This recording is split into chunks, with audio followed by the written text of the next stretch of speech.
Assalamualaikum warahmatullahi wabarakatuh dan salam sejahtera guys. Okey, aku dapat soalan daripada kawan aku. Okey, Zul, apa investment yang paling bagus kalau kita nak buat investment? So, jawapan aku adalah simple.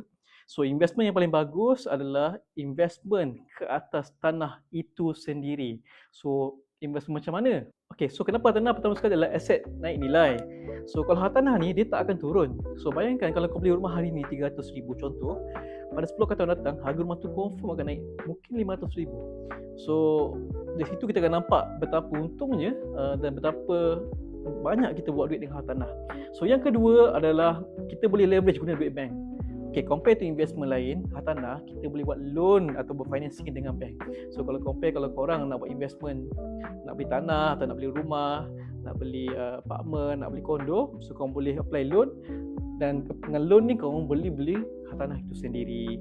So yang ketiga adalah hartanah ni dia aset real.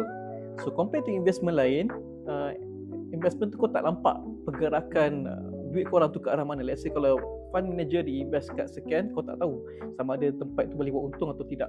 Compare to hartanah, aset tu real. Kau boleh tengok di depan mata korang, macam mana bentuk hartanah tu, macam mana besar dia, macam mana size dia. Dan paling penting, rumah ni korang boleh duduk sendiri atau kau boleh sewakan.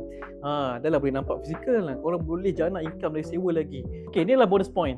Okay, tanah ni sentiasa ada demand. Okay, di mana ada manusia, di situlah perlu adanya demand. So, di mana ada manusia, di situlah mereka perlukan perlindungan ataupun rumah untuk berteduh. Terutamanya, hartanah yang berada di kawasan bandar, dekat MRT, dekat dengan LRT atau kawasan universiti ataupun dekat dengan tempat office lah. Situlah tempat hartanah yang akan sentiasa ada demand. Itu saja tips berhartanah daripada Property Zul.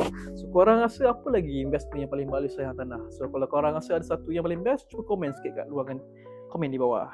Assalamualaikum.